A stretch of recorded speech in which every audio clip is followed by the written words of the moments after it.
السلام علیکم ورحمۃ اللہ وبرکاتہ۔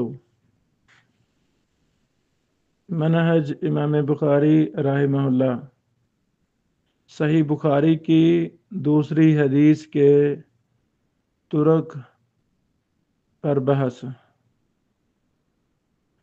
امام بخاری رحمہ اللہ اپنی مبارک کتاب صحیح بخاری کی دوسری حدیث کو صحیح بخاری کے اندر 2 بار لائے ہیں۔ تو جب ہم تکرار والی احادیث کی سندوں کو جمع کریں گے ہمیں کافی زیادہ فوائد ملیں گے۔ کچھ ہم نے پہلی حدیث پر بیان کیے، تو دوسری حدیث پر جب ہم غور کرتے ہیں، دونوں سندوں کو جمع کرتے ہیں، تو حدیث نمبر 2 اس طرح لائے ہیں: حدثنا عبداللہ بن یوسف، اپنے استاد محترم امام عبداللہ بن یوسف سے لائے ہیں۔ حدیث وہی ہے، لیکن اسی حدیث کو جب 3043 نمبر حدیث میں اس کو دوبارہ لائے ہیں، اسی حدیث کو، تو دوسری جگہ اس کو اپنے دوسرے استاذ فروا سے لائے ہیں۔ فرماتے ہیں قال حدثنا فروا۔ ماشاء اللہ، پہلا یہ نقطہ سمجھ لگا کہ امام بخاری رحمہ اللہ حدیث نمبر 2 کو 2 دفعہ لائے ہیں، اور پہلی بار اپنے استاد امام عبداللہ بن یوسف سے لائے ہیں۔ اسی حدیث کو جب تکرار کے ساتھ لا رہے ہیں دوسری بار، تو وہاں اپنے استاد امام فروا رحمہ اللہ سے لائے ہیں۔ پہلی بات۔ دوسری بات، امام بخاری رحمہ اللہ دوسری حدیث کو جب پہلی بار لائے ہیں تو اس میں سند اس طرح ہے: قال حدثنا عبداللہ بن یوسف قال اخبرنا مالک عن ہشام بن عروہ عن ابیہ عن عائشہ ام المومنین رضی اللہ عنہا ان الحارث بن ہشام رضی اللہ عنہ سأل رسول اللہ صلی اللہ علیہ وسلم۔ اس طرح سند لائے ہیں۔ جب ہم یہی حدیث جب تکرار کے ساتھ دوسری بار آئی ہے، 3043 نمبر حدیث، تو اس میں امام بخاری رحمہ اللہ سند لائے ہیں: قال حدثنا فروا قال حدثنا علی بن مسہر عن ہشام بن عروہ عن ہشام بن عروہ۔ پہلی سند میں بھی ہشام بن عروہ تھا، یہاں بھی یہ ہے۔ ہشام بن عروہ سے پہلے سند مختلف ہے، لیکن ہشام بن عروہ کے بعد سند ایک ہی ہے۔ ہشام بن عروہ سے پہلے حدیث نمبر 2 پہلی سند لائے ہیں: قال حدثنا عبداللہ بن یوسف قال اخبرنا مالک عن ہشام بن عروہ۔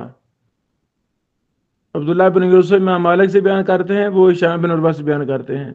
جبکہ اسی حدیث کو جب دوبارہ لائے ہیں تکرار کے ساتھ، تو وہاں سند اور ہے: قال حدثنا فروا تو قال حدثنا علی بن مسہر عن ہشام بن عروہ۔ دونوں سندوں کو جمع کرنے سے یہ مسئلہ ثابت ہوا کہ ان دونوں سندوں کا مرکزی راوی ہشام بن عروہ ہے، چونکہ جہاں سند جمع ہو رہی ہو، پیچھے سے مصنف کی طرف سے جب سندیں مختلف ہوں، سندیں مختلف ہیں، اور دونوں سندوں میں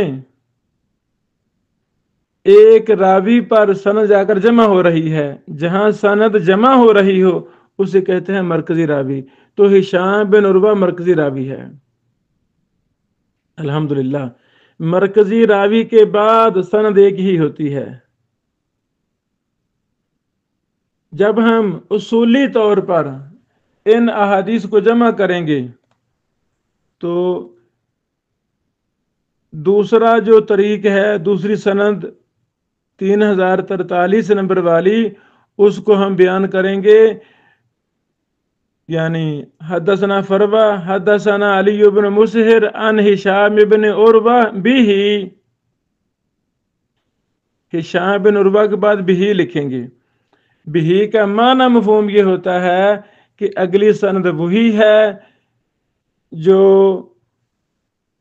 جس کی تخریج کی جا رہی ہے حدیث کی، وہی سند ہے دوسری حدیث کی. بھی کا مطلب آگے سند وہی ہے. جس راوی کے ساتھ سندوں کو جمع کرنے میں بھی لکھا جاتا ہے وہ مرکزی راوی ہوتا ہے. جیسے ہم نے یہاں بولا ان ہشام بن عروہ بھی، پیچھے والی سند کا اختلاف ذکر کر کے جو مرکزی راوی ہے اس کے ساتھ لکھ دیں گے بھی. آپ شیخ البانی رحمہ اللہ وغیرہ دیگر ائمہ محدثین کی کتب دیکھیں گے تو وہاں آپ کو سندوں کو جمع کرنے میں بار بار بھی ملے گا. تو بھی کا مطلب کیا ہے؟ یہ راوی مرکزی راوی ہے، پہلے سند مختلف تھی وہ بیان ہوگی ہے، اس کے آگے سند ایک ہی ہے. الحمدللہ. تیسری بات، جب ہم نے حدیث نمبر 2 کی پہلی سند میں غور کیا، ان ہشام بن عروہ ان ابیہ ان عائشہ ام المؤمنین رضی اللہ عنہا، ماشاء اللہ، سند کے اندر امی عائشہ صدیقہ رضی اللہ تعالی عنہا کے نام کے ساتھ ام المومنین بھی ہے، اور اس پر ہمارا ایمان ہے الحمدللہ. وہ مومنوں کی ماں ہیں، ہماری ماں ہیں. جب ہم نے غور کیا حدیث نمبر 2 کے دوسری سند پر، اس میں کیا ہے؟ عن ہشام بن عروہ عن ابیہ عن عائشہ رضی اللہ عنہا ان الحارث بن ہشام، یعنی اسی حدیث کی دوسری سند میں ام المومنین نہیں ہے. تو جیسا کہ ہم نے کل بھی بیان کیا، ائمہ محدثین، اللہ اکبر اللہ اکبر، شریعت اسلامی کے محافظ، وہ امین تھے، ایماندار تھے، دیانتدار تھے.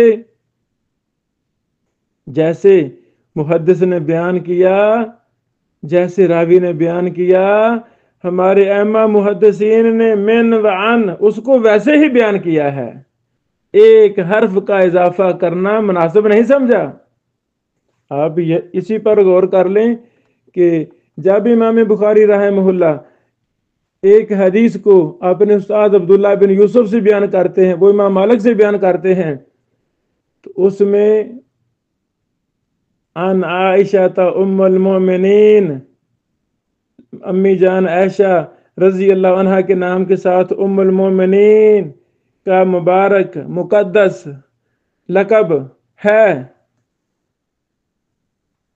ام المومنین، یہ جو اللہ تعالیٰ نے ہماری ماں کو خطاب دیا، بہت بڑا اعزاز دیا، اس کا ذکر ہے. مطلب راویوں نے ذکر کیا، امام بخاری نے کو ذکر کیا ان عائشہ ام المومنین، جبکہ دوسری سند میں راوی نے ذکر نہیں کیا. امام بخاری رحم اللہ کے اساتذہ میں سے فروہ نے ذکر نہیں کیا، علی بن مسہر نے ذکر نہیں کیا، تو امام بخاری رحمہ اللہ نے بھی امی جان عائشہ صدیقہ رضی اللہ تعالیٰ عنہ کے نام کے ساتھ ام المومنین کا مبارک خطاب، مبارک نسبت، مبارک لقب، جملہ، قرآنی لفظ ان کو ذکر نہیں کیا. تو سندوں پر غور کرنے سے ہمیں بہت زیادہ فوائد، مسائل ملتے ہیں. تو یہ کب ملے گا؟ جب ہم سندوں کو جمع کریں گے، ایک حدیث کے سندوں کو جمع کریں گے. تو ہمارے اساتذہ وہ ہمیں ڈانٹا کرتے تھے کہ اگر امام بخاری رحمہ اللہ جب ایک حدیث کو تکرار کے ساتھ لاتے ہیں، یہ کہہ دینا بھی یہ تکرار کے ساتھ آئی ہے، نہیں. ہر تکرار والی حدیث پر غور کریں گے تو باب کسی پر کچھ باندھ رہے ہیں، کسی پر کچھ، کسی پر کچھ. یہ استنباط مسائل استخراج مسائل امام بخاری رحمہ اللہ بہت بڑے امام اور مجتہد تھے، مجتہد مطلق تھے. انہوں نے ہر جگہ الگ الگ ابواب قائم کر کے مسائل اخذ کیے، ہر جگہ سندوں کو الگ الگ بیان کیا. ایک حدیث کو ایک سند سے بیان کر رہے ہیں اپنے ایک استاد سے، دوسری جگہ اسی حدیث کو اپنے دوسرے استاد سے بیان کر رہے ہیں، اور سندوں کے اندر معمولی فوائد، یہ باریک فوائد ہمیں مل رہے ہیں. جب ہم متن کا غور کریں گے، متن کا تقابل کریں گے، تو ہمیں متن حدیث میں بھی بڑے زیادہ فوائد ملیں گے. بارک اللہ فیکم. آج کی حدیث نمبر 2 میں بس یہی چند فوائد تھے. ہاں، آخری بات، ہشام بن عروہ مرکزی راوی ہیں. ان سے بیان کرنے والے 2 شاگرد ہیں.